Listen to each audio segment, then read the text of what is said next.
السلام عليكم ورحمة الله.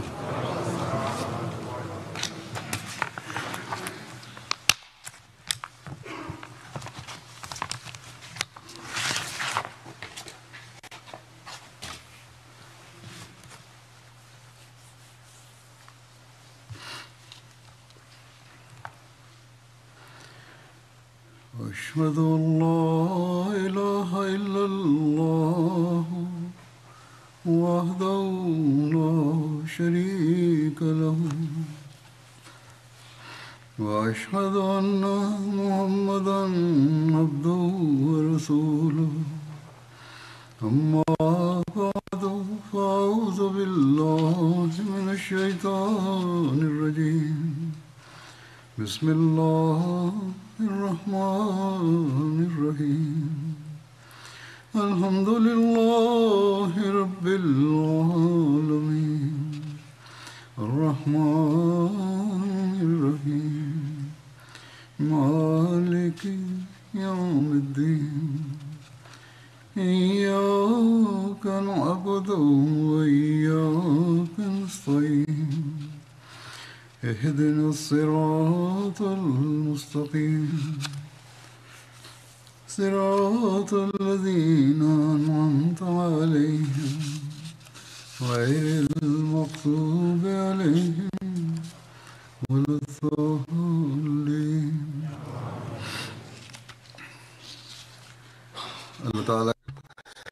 আল্লাহ তাআলার কৃপায় আমরা আজ ঈদ উদযাপন করছি। আল্লাহ তাআলা আমাদেরকে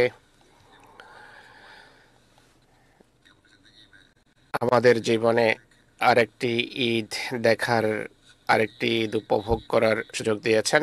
ঈদের প্রকৃত আনন্দ, প্রকৃত খুশি তখন লাভ হতে পারে যখন বা যদি আমরা খোদার সন্তুষ্টির পথে চলে তার নেয়ামত রাজি, তার পুরস্কার রাজি থেকে লাভবান হওয়ার চেষ্টা করি। রমজান চলাকালে শত শত লোক লিখেছে যে দোয়া করেন আমরা যেন রমজানের প্রকৃত কল্যাণ লাভ করতে পারি, আর রমজানে যেন সেই কাজ করার সুযোগ হয় যাতে খোদা আমাদের প্রতি সন্তুষ্ট হবেন। সব আহমদী নিজ নিজ সামর্থ্য এবং সাধ্য অনুসারের জন্য চেষ্টা করে থাকবে। আল্লাহ তাআলা তাদের প্রচেষ্টাকে গ্রহণ করুন এবং সেই প্রচেষ্টা যেন ফলপ্রদ হয়। ভালো ফলবাহী বৃক্ষ সেটি হয়ে থাকে যাতে সারা বছর বা সবসময় ফল ধরে। এমন নয় যে এক বছর ফল ধরবে বা স্বল্পকালের জন্য ফল ধরে তারপর ফল ধরা বন্ধ হয়ে যাবে। রমজানকে সেই ফলবাহী বৃক্ষে রূপান্তরিত করতে হবে যা সারা বছর ফল বহন করবে। আর এটি কেবল তবেই প্রকৃত অর্থে ঈদ হতে পারে। আল্লাহ আমাদের প্রতি এত দয়ালু, এত স্নেহশীল যে তিনি তার সন্তুষ্টি অর্জনের বিভিন্ন সুযোগ উপলক্ষ সৃষ্টি করে থাকেন আমাদের জন্য। রমজান মাস সেগুলোর একটি, যাতে খোদা তাআলার রহমতের দশক রয়েছে, ক্ষমার দশক বা মাগফিরাতের দশক রয়েছে, এরপর আগুন থেকে পরিত্রাণ লাভের দশক রয়েছে। তবে আল্লাহ তাআলা আমাদেরকে সেই নেমত দান করেন যার মাধ্যমে আমাদের ইহ এবং পরকালকে আমরা মুক্তির কারণ করে নিতে পারি। কিন্তু যদি আমরা এটি থেকে লাভবান হওয়ার চেষ্টা না করি, উপকৃত হওয়ার চেষ্টা না করি, তাহলে এটি আমাদেরই দুর্বলতা হবে। আজকে এই অঙ্গীকার করা উচিত আমাদের যে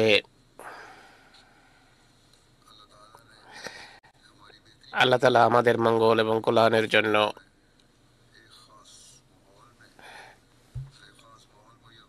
একটা বিশেষ যে পরিবেশ আমাদেরকে উপহার দিয়েছিলেন, আর সবাই এটি থেকে যে উপকৃত হওয়ার, লাভবান হওয়ার চেষ্টা করেছে, যার মাঝে আল্লাহর অধিকারের বিষয়টিও ছিল এবং বান্দার অধিকার প্রদানের বিষয়ও ছিল, নফসের সংশোধনের বিষয় ছিল, ঘর এবং নিজের পরিবেশে পূর্ণ বিস্তার এবং পূর্ণের প্রসারের চেষ্টাও ছিল। এটিকে এখন আমাদের ধরে রাখতে হবে, চলমান রাখতে হবে, যেন এর ফল আমরা সবসময় উপভোগ করতে পারি, খেতে পারি এবং খোদার ফজল এবং কৃপা ভাজন হতে পারি। তাই আমাদের এই কথাগুলো নিয়ে এখন চিন্তা করা উচিত, প্রণিধান করা উচিত, ভাবা উচিত যে আল্লাহ তাআলা এই মাসে আমাদের প্রতি যে তার কৃপাদার উন্মুক্ত করেছেন, উন্মোচন করেছেন, এটি থেকে স্থায়ীভাবে কিভাবে আমরা কল্যাণমণ্ডিত হতে পারি বা কিভাবে স্থায়ীভাবে কল্যাণমণ্ডিত হওয়া সম্ভব। আল্লাহ শুধু রমজানের 10 দিনের জন্য রহমতের দ্বার অবারিত করেননি, বরং রহমতের দ্বারকে ক্ষমার দ্বার পথে প্রবেশের মাধ্যম করেছেন, এরপর অগ্নি থেকে মুক্তির দ্বার উন্মোচন করেছেন। খোদার রহমত কি?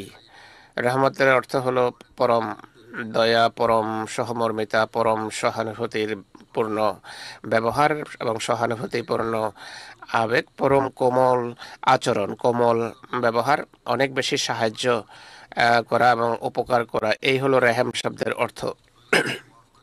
ভুলভ্রান্তি ক্ষমা করা, ভুলভ্রান্তি উপেক্ষা করা, এই হলো রহমত। অতএব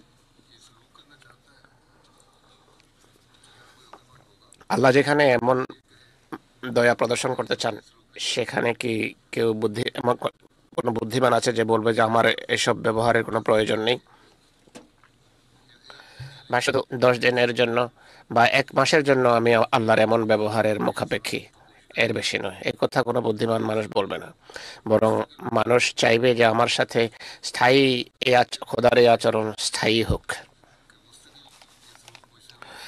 যেখানে মানুষ চায় যে ব্যবহার স্থায়ী হোক আমার সাথে, সেখানে তাকে এই অনুসারে তার জীবনকেও সাজাতে হবে, পরিবর্তন করতে হবে, যেন আমরা ক্ষমার দ্বার পথে প্রবেশ করতে পারি, ক্ষমার জগতে প্রবেশ করতে পারি, মাগফিরাতের জগতে প্রবেশ করতে পারি।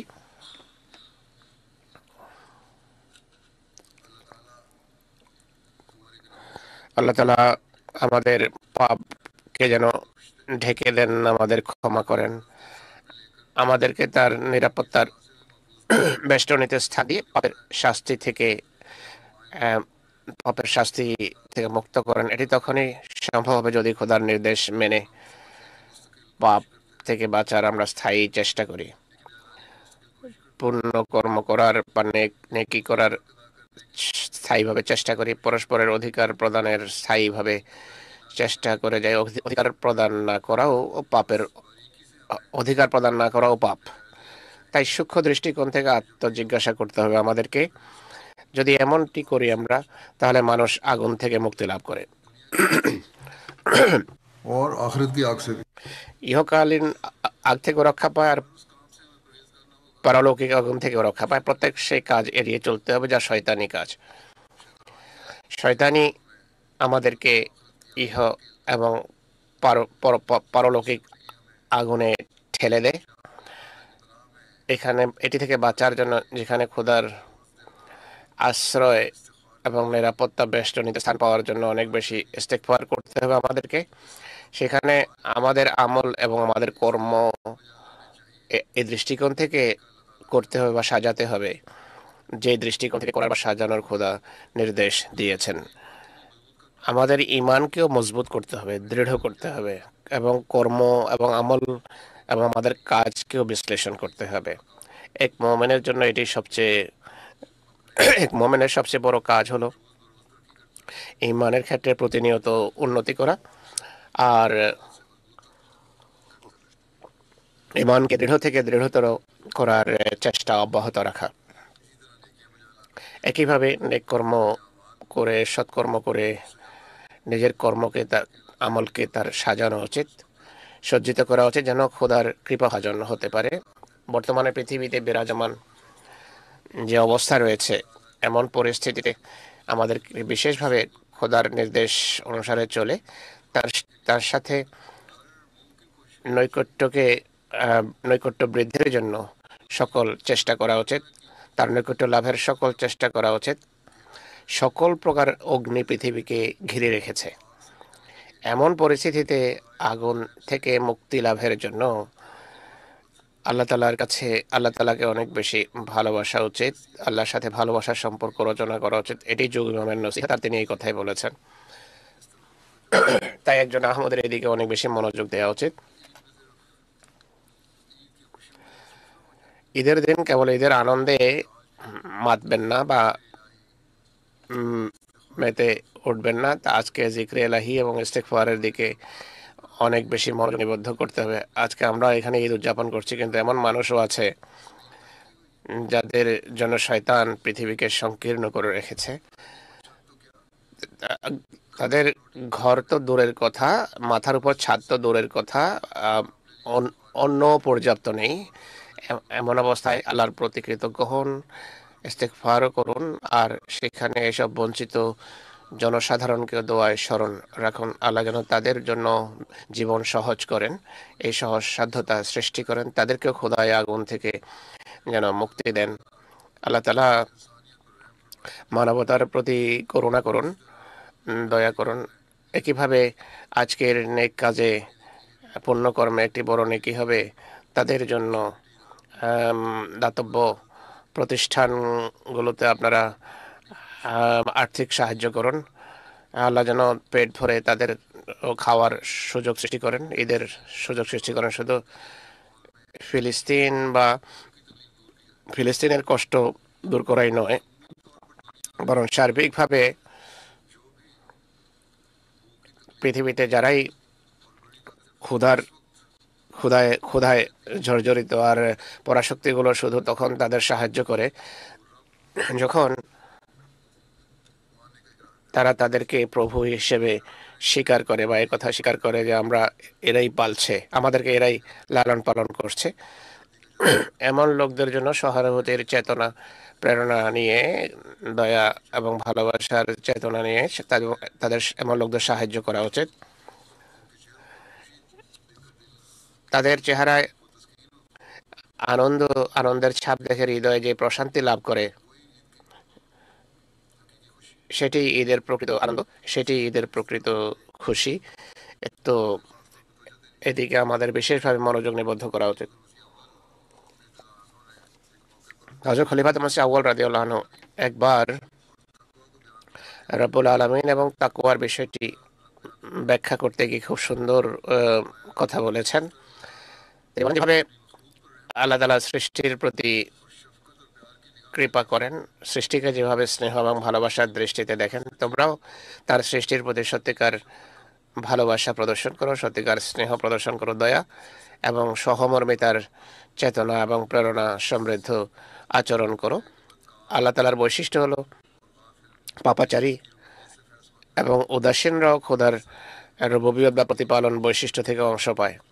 তোমরাও আল্লাহর সৃষ্টির সাথে দয়াদ্র আচরণ করো, নেকি এবং পূর্ণ ব্যবহারের ক্ষেত্রে মুসলিম অমুসলিমের পার্থক্য উঠিয়ে দাও। যতটা সম্ভব মানব জাতির প্রতি তুমি সচেতন করো। আল্লাহ তাআলা রব্বুল আলামিন এবং মানুষেরও উচিত রহিমুল আলামিন হয়ে যাওয়া। তিনি বলছেন এটি হলো তাকওয়া। অতএব খোদার প্রকৃত বান্দা তখন আনন্দ পায় যখন সে আল্লাহর গুণাবলীর রিফ্লেকশন হয়, আল্লাহর গুণাবলীর প্রতিফলন স্থল হয়, এরপর আল্লাহর ভালোবাসা অর্জন করে। আর মানবতার সেবা এবং মানুষের প্রতি সহমর্মিতা, সহানুভূতি এর অনেক বড় একটি মাধ্যম। আল্লাহ তাআলা রমজানের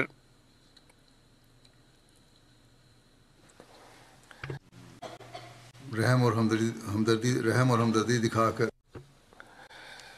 আল্লাহ তাআলা আমাদের প্রতি অনুগ্রহ করে যে অনুগ্রহ করেছেন, এর দাবি হলো এই কল্যাণ ধারাকে চলমান রাখা। রমজান দ্বারা যে আমরা কল্যাণমণ্ডিত হয়েছি, সেই কল্যাণে অন্যদের কল্যাণমণ্ডিত করা। আমরা যদি এভাবে আমাদের সময় অতিবাহিত করি, জীবন অতিবাহিত করি, তাহলে সত্যিকার অর্থে আমরা খোদার কথা মানকারী গণ্য হব। যে কথার উপর আল্লাহ তাআলা জোর দিয়েছেন, যে কথা মেনে চলার উপর আল্লাহ জোর দিয়েছেন, সবসময় আমাদের এই বিষয়টা সামনে রাখা উচিত যে খোদা তাআলা আমাদের প্রতিটি উঠা বসা এবং গতিবিধি লক্ষ্য করছেন। আমরা যদি খোদার নির্দেশ অনুসারে চলে আল্লাহর অধিকার প্রদানের পাশাপাশি বান্দার অধিকার প্রদান নিশ্চিত না করি, তাহলে খোদার নির্দেশকে আমরা লঙ্ঘন করছি। আর যদি আল্লাহর অধিকারের পাশাপাশি বান্দার প্রাপ্য দেই, তাহলে আমাদের মুক্তির ব্যবস্থা হবে। আর শয়তানের থাবা থেকে বেরিয়ে আমরা নিজেদেরকে আগুন থেকেও মুক্ত করব। আর একজন মোমেন এই প্রকৃত ঈদই তো চায়, আর এই প্রকৃত ঈদেরই বাসনা রাখা উচিত। নতুবা শয়তান হামলা করার খোলা চ্যালেঞ্জ দিয়ে রেখেছে। তো তাকওয়ার অস্ত্রের মাধ্যমেই শয়তানের আক্রমণ থেকে মুক্ত থাকা সম্ভব, বাঁচা সম্ভব। নতুবা শয়তান তার হামলা অব্যাহত রাখবে। তাকওয়ার একটি গুরুত্বপূর্ণ অংশ হলো মানুষের অধিকার প্রদান করা। তাই আমাদের সবসময় স্মরণ রাখতে হবে, ঈদ শুধু পানাহার বা আনন্দ উল্লাস করার নাম নয়, বরং তাকওয়ার উপর প্রতিষ্ঠিত থেকে আল্লাহ তাআলার অধিকার প্রদান করা এবং বান্দার অধিকার প্রদান করার নাম হলো ঈদ। প্রকৃত অর্থে যে এটি অর্জন করতে পারে, যে মর্যাদায় উপনীত হতে পারে, আর যে এটি অর্জনের জন্য সকল প্রকার চেষ্টা করে, সেই প্রকৃত ঈদ উদযাপন করে। সেই ঈদ যা খোদার কৃপা এবং তার করুণার অনুগ্রহের উত্তরাধিকারী করবে মানুষকে। সেই ঈদ ইহ এবং পরকালের মুক্তির সুনিশ্চিত বিধান এবং ব্যবস্থা করবে। আল্লাহ কোরআনে বলছেন, ওয়াম্মা মান আমানা ওয়া আমিলা সালিহা ফালাহু জাযানিল হুসনা ফাসানাকুলু লাহু মিন আমরিনা ইউসরা।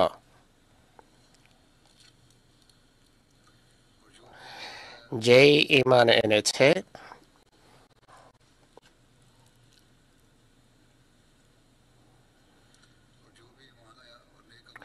এবং সৎকর্ম করেছে, তার জন্য প্রতিদান স্বরূপ, পুরস্কার স্বরূপ শুধু কল্যাণ এবং কল্যাণই নিহিত।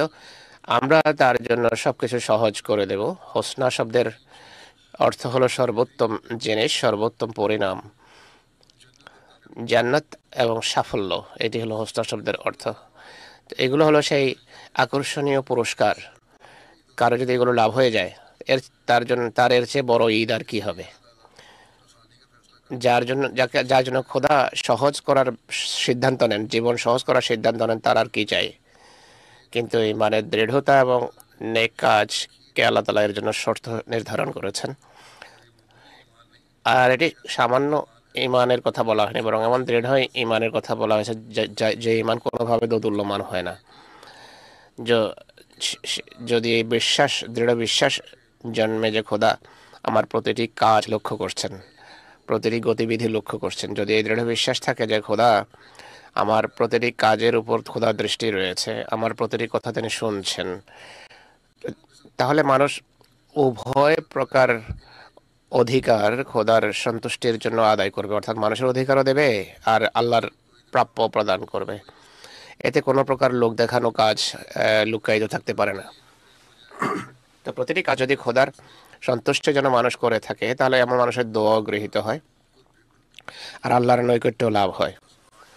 তাই আজকে আমাদের এই পর্যায়ে উপনীত হওয়ার জন্য অঙ্গীকারও করতে হবে আর দোয়া করতে হবে, যেন আমরা প্রকৃত নেক কর্ম এবং পুণ্যকর্ম করে খোদার নৈকট্য অর্জন করে প্রকৃত অর্থে ঈদ করতে পারি। প্রকৃত পুণ্যের জন্য আল্লাহর সত্তায় বিশ্বাস করা আবশ্যক। এই বিষয়টি ব্যাখ্যা করে মুহাম্মদ ইসলাম বলছেন, প্রকৃত পুণ্য যদি অর্জন করতে হয়, তাহলে এর জন্য আবশ্যক হলো আল্লাহর পবিত্র সত্তায় ঈমান আনা। কেননা যারা পৃথিবীর শাসক, তারা জানে না ঘরের কে কি করছে বা অন্তরালে কে কি কাজ করছে, ভিতরে গোপনে কি করছে, এটি তো দেশের শাসক জানে না। মৌখিকভাবে কেউ পূর্ণ করার অঙ্গীকার করলেও হৃদয়ে যা কিছু সে লালন করে, এর জন্য বাদশা তাকে দেখবে, এই ভয় তার নেই। পৃথিবীর সরকারগুলোর এমন কোনো সরকার নেই যার ভয় রাতের অন্ধকারে বা আলোতে, একাকিত্বে বা জনসমক্ষে, বিরানে এবং আবাদিতে, ঘরে এবং বাইরে সমান হবে। পৃথিবীর এমন কোনো সরকার নেই বা শাসক নেই যে সবকিছু জানে, সবকিছু শুধু আল্লাহ জানেন।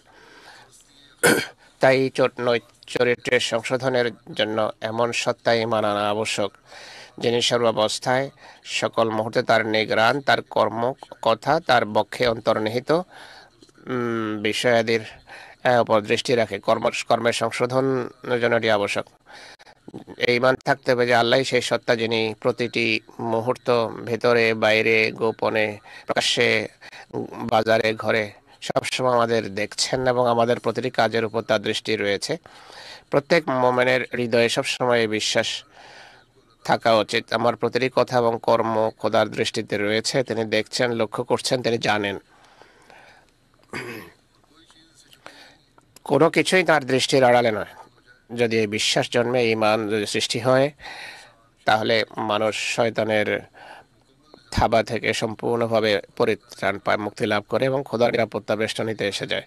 কিন্তু এটি স্মরণ রাখতে হবে, এই নিরাপত্তা বেষ্টনীতে আসার জন্য স্থায়ীভাবে ইস্তেগফার করে যেতে হবে।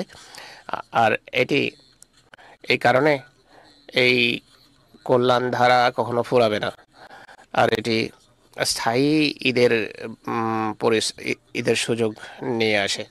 পুণ্য কি এটি ব্যাখ্যা করে হযরত মসিহ ইসলাম বলছেন, নেকি কি এটি ব্যাখ্যা করে বলেন যে নেকি বা পুণ্য হলো একটি সিঁড়ি খোদার দিকে আরোহণের। কিন্তু স্মরণ রেখো, শয়তান সকল পথে রয়েছে, তাদেরকে পথভ্রষ্ট করে। যেমন রাতে যদি রুটি বেশি পাকানো হয়, সকালে বেঁচে যায় খাবারের সময়, তার সামনে ভালো সুস্বাদু খাবার পড়ে থাকে, এক গ্রাস খাওয়ার পূর্বেই ফকির এসে দরজায় কড়া নাড়ে এবং খাবার চায়, বলে যে বাসি রুটিগুলো আমাদেরকে দিয়ে দাও। বলে যে তখন যে ধনী ব্যক্তি বলে যে বাসি রুটি ফকিরকে দিয়ে দাও, এটি তো কোনো নেকি হবে না, বাসি রুটি তো এমনিই পড়ে থাকার ছিল।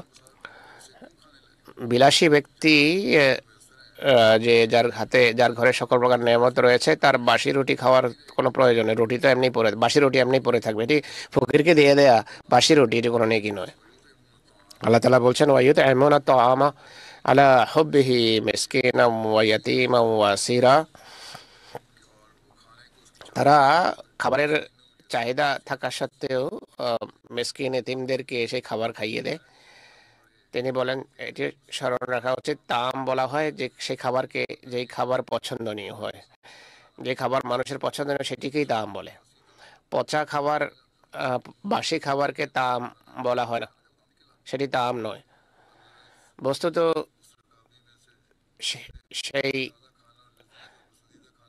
বর্তন যাতে সুস্বাদু এবং ফ্রেশ খাবার থাকে, সেখান থেকে বের করে ফকিরকে দেওয়া জন্য নেকি।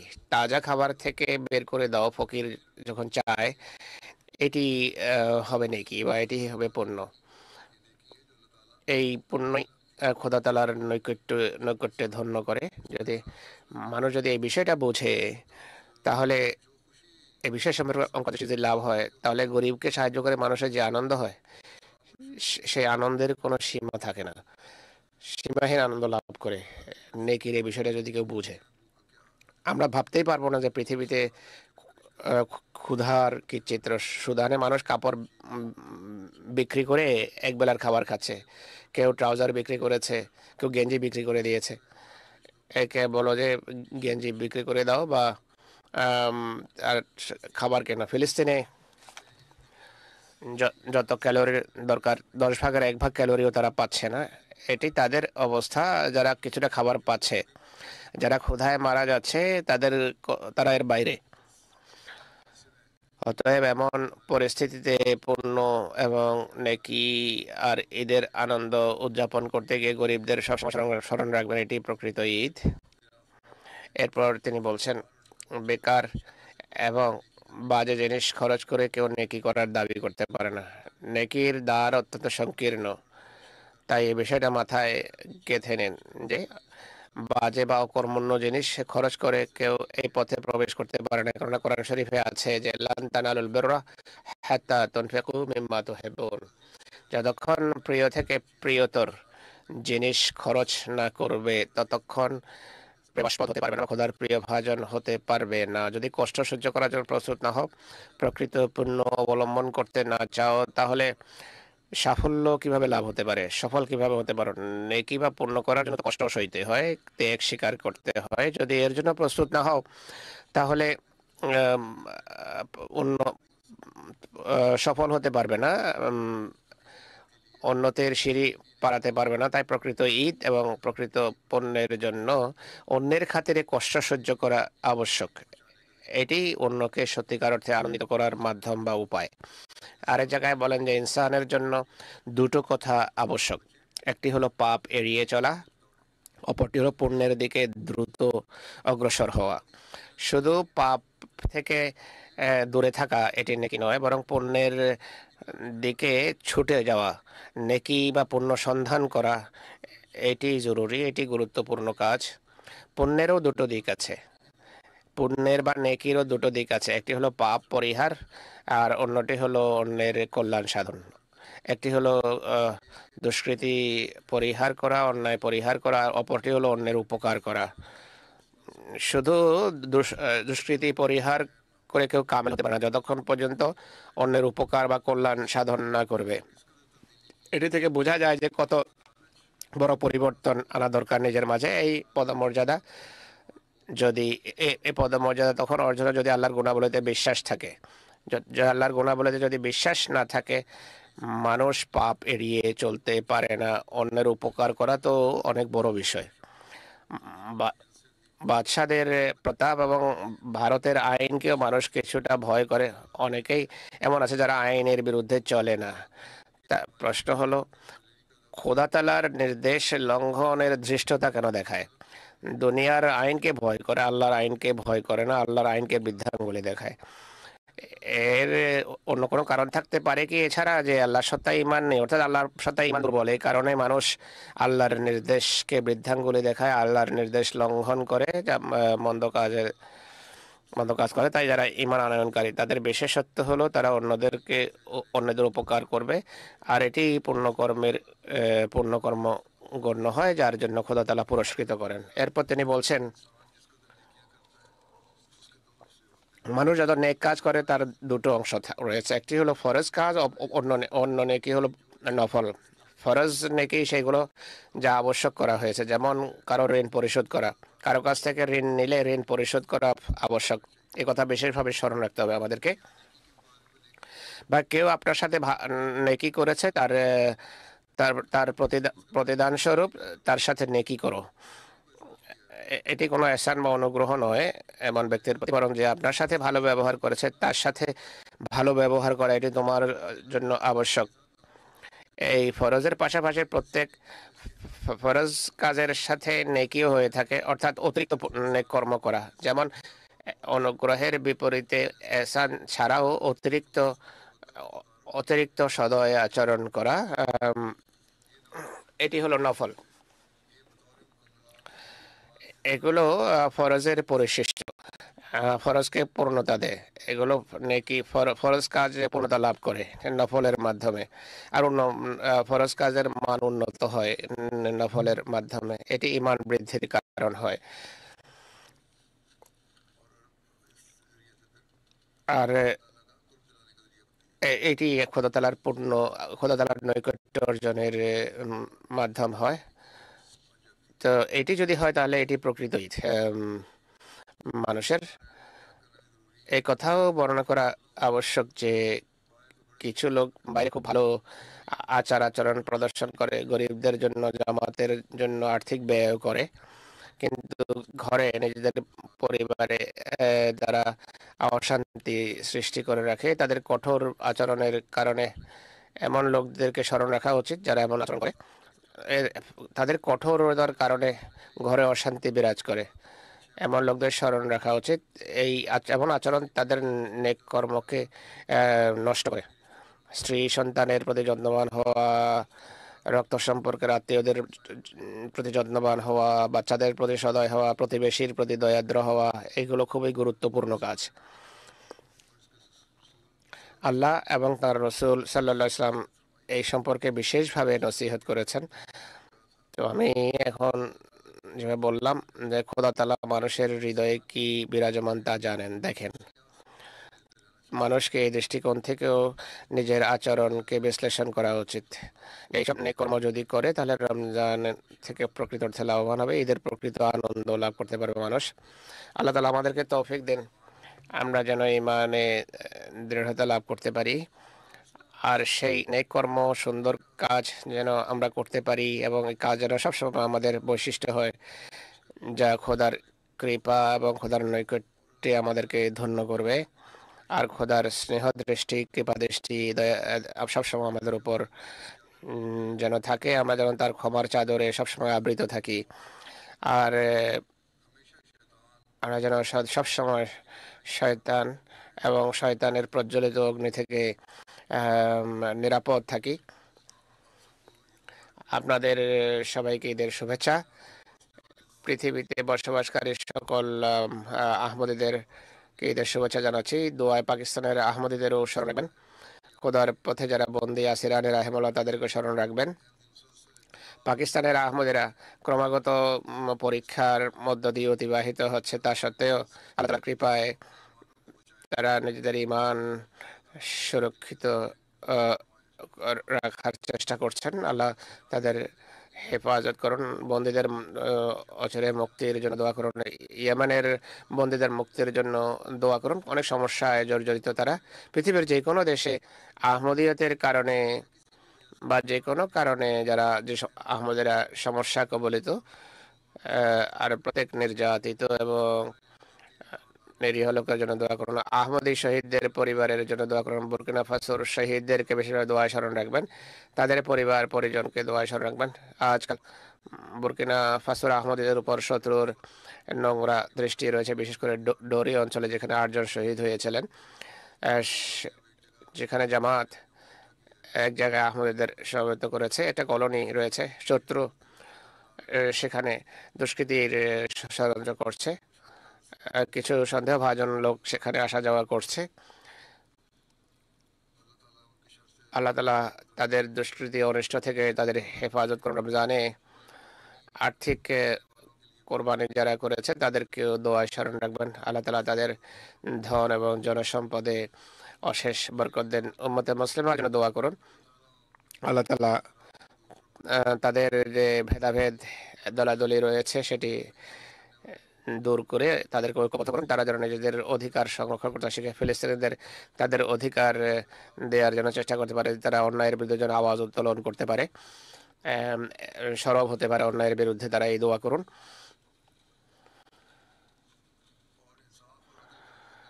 তারা যেন ইনসাফ এবং ন্যায় প্রতিষ্ঠা করতে পারে, এমন নেতৃত্ব খোদা তাআলা তাদেরকে উপহার দেন যারা স্বার্থপর হবে না, বরং জনসাধারণের জন্য তার স্বচ্ছ হৃদয়ে যেন জনসাধারণের সেবা করতে পারে এবং তাদের উপকার করতে পারে। আল্লাহ তাআলা তাদেরকে যুগ ইমামকে গ্রহণ এবং মানার তৌফিক দান করো, যেন তারা প্রকৃত ঈদ ঈদের আনন্দ পেতে পারে। আল্লাহ তাআলা আমাদের সবাইকে ঈদের প্রকৃত আনন্দে ধন্য করুন। পৃথিবীর অত্যাচারী শাসকদের আল্লাহ তাআলা অচিরেই ধ্বংস করুন। এই পরাশক্তি যারা, যেসব পরাশক্তি ইনসাফের নামে অত্যাচারের পর অত্যাচার করে চলেছে, আল্লাহ তাআলা তাদের নেতাদেরকে অচিরেই পকড়ের ব্যবস্থা করুন এবং ন্যায়পরায়ণ নেতৃত্ব যেন পৃথিবীতে আসে, এই দোয়া করুন।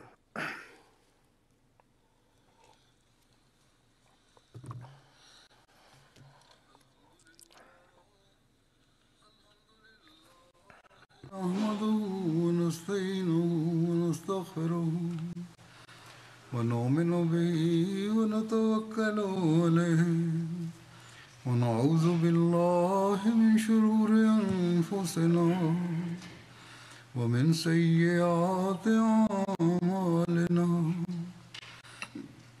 من يهده الله فلا مضل له ومن يضلل فلا هادي له ونشهد أن لا إله إلا الله ونشهد أن محمدا عبده ورسوله عباد الله رحمكم الله إن الله يأمر بالعدل والإحسان وإيتاء ذي القربى وينهى عن الفحشاء والمنكر والبغي يعظكم لعلكم تذكرون اذكروا الله يذكركم وادعوه يستجب لكم ولذكر الله أكبر.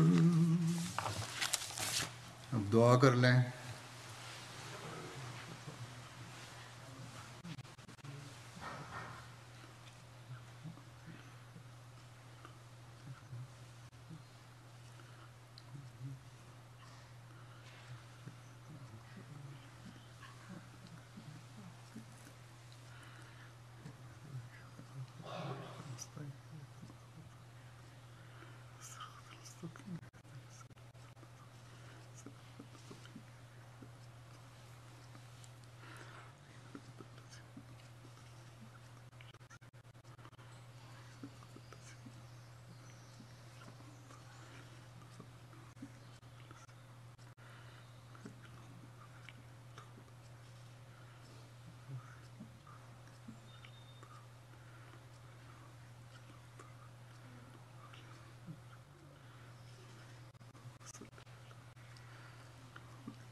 आमीन. अस्सलाम वालेकुम रहमतुल्लाहि व बरकातुहू.